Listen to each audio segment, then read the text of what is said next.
Break off the chocolate. Hold it between your toes. This way you can enjoy. Lick the dog's foot massage. Men are weird. His wife is also a fairy fart. It's different. Can't do housework at all. Broken bread can open a thrift store. She's a biologist. Good at making shit specimens. And her husband is a wild cowboy. Their personalities are as different as night and day. But that didn't stop them from making kids. One makes three. The eldest daughter likes to sing and dance. Wants to be a star. The two brothers are the most different. The younger brother is bold by nature. He wants to be a cowboy just like his father. He is also loved by his father. The older brother, on the other hand, has a strong inner sense of calmness. He inherited his mother's genius brain. At a young age, he went to the university classroom.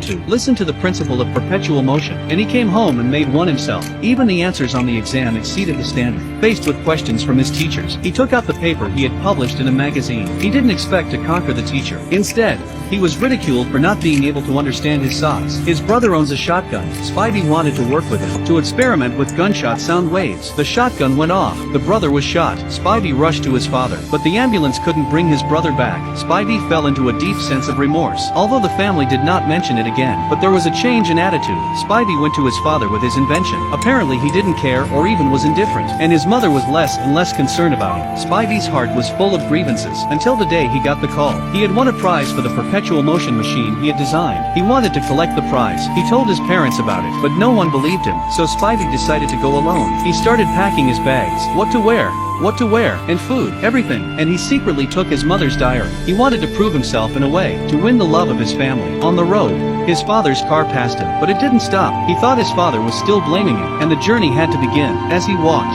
Spidey calculated how many steps per minute, how far to walk per step, and the distance from home to the train station. He would soon miss it, so he ran like hell. He managed to reach the station before the train.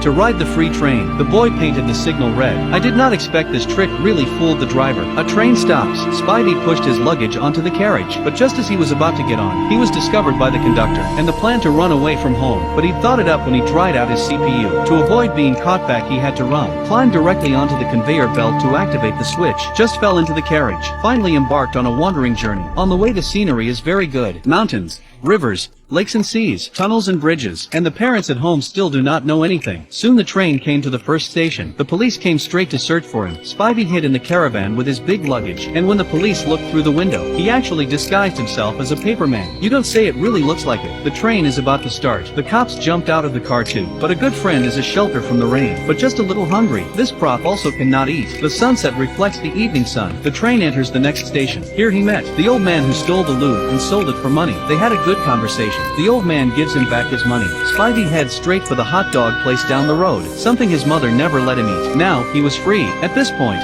the police started asking questions with a missing person notice. He knew his parents were worried, so as he passed the phone booth, he called his family. The family was so anxious, they kept apologizing that they had neglected him, but it was all just Spidey's fantasy. He was actually homesick inside, so he opened his mother's diary. In it, he recorded his own growth, and that of his brother, and the memory of his dead brother. His mother used to wake him up, to prepare his meals, thinking about how she had neglected Spidey. The mother also deeply blamed herself. Spidey wept at the sight. The next day the train came into the city and reached the end of its journey. He hid his bulky luggage. He traveled light, only to be discovered by a passing police car. No kid should be wandering around at this time of day. Spidey was running ahead. The police chased after him. Finally, just as the bridge was closing, Spidey jumped over the bridge, although successfully evaded the police, but he was also wounded. He waited on the highway for a long time, before a truck stopped. The driver was very nice and advised him to see a doctor. The truck ran on the highway for a day and a night. When he woke up again, Spidey had arrived at the Smithsonian. That's where he was to receive his award. At the age of 10, a boy, but invented perpetual motion. But the dean of women did not believe, and called the police, until Spidey revealed some cutting-edge academic principles. Everyone was stunned. They ran a brain test on Spidey. The IQ was extremely high. The dean of women thought she'd found a treasure. At the awards party, everyone praised the little genius, and Spidey knew they were faking a smile, because their cheekbones and the muscles around the eyes were contracting. So these people are all fake smiles with facial arches. When Spidey got on the podium, he said three things. First,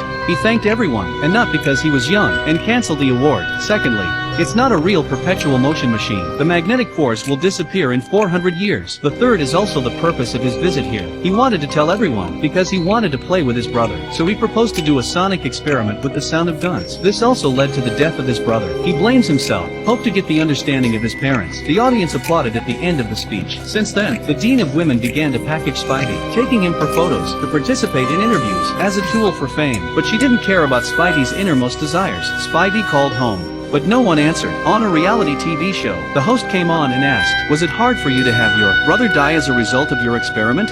Was it hard or not?" Spidey didn't answer, and that's when the show brought in Spidey's mother. Spidey kept on giving his mother money, but the mother said, "Give a gun to the child as a gift, and do not watch him play." Is that right? It wasn't anybody's fault. It happened. It happened. After the mother and son hugged each other, they were going to leave the scene and go home together, but they were stopped by the Dean of Women. The mother went up and slapped her mouth, but the host still kept on disking again, insisted to finish the show. Unexpectedly, the father also arrived at the scene. He went up and gave him an electric cannon. The father put his son on his back. Spidey asked why he didn't stop that day. The father explained that he really did not see. At this moment, father and son broke the door. Spidey also put on his father's cowboy hat. Soon after, a new baby is born into the family. The mother still breaks the toaster, and Spidey's invention of the perpetual motion machine became the cradle. It's not so much an adventure trip, it's more like a redemption, from Spidey himself to his parents, and they finally grew out of their grief.